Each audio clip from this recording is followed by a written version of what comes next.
యోగాంధ్ర మాసోత్సవాల్లో భాగంగా విశాఖ తొట్లకొండ బౌద్ధ క్షేత్రంలో యోగాంధ్ర కార్యక్రమాలు నిర్వహిస్తున్నారు. ఈ కార్యక్రమంలో కలెక్టర్ ఎంఎన్ హరీంద్ర ప్రసాద్ పాల్గొని జ్యోతి ప్రజ్వలన చేశారు. జూన్ 21న విశాఖలో అంతర్జాతీయ యోగా దినోత్సవం నిర్వహించనున్నారు. ఈ కార్యక్రమానికి ప్రధాని మోదీ హాజరు కానున్నారు. విశాఖ ఆర్కే బీచ్ నుంచి భీమిలి బీచ్ పొడవున యోగా డే నిర్వహించేందుకు సన్నాహాలు చేస్తున్నారు. విశాఖలో జరగనున్న అంతర్జాతీయ యోగా దినోత్సవంలో నగర వాసులు పాల్గొనాలని కలెక్టర్ పిలుపునిచ్చారు.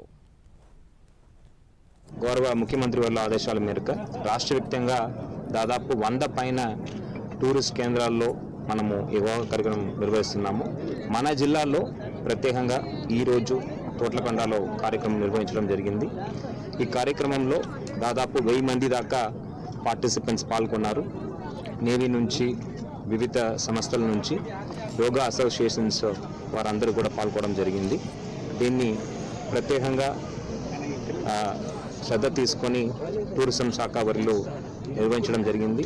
ఈ కార్యక్రమంలో ఆంధ్ర యూనివర్సిటీ సంబంధించిన యోగా డిపార్ట్మెంట్ వారు మొత్తం కార్యక్రమాన్ని నిర్వహించడం జరిగింది. వాళ్ళు ఇన్స్ట్రక్షన్స్ మేరకు అందరూ కూడా ఈ కామన్ యోగా ప్రోటోకాల్ పాటించడం జరిగింది.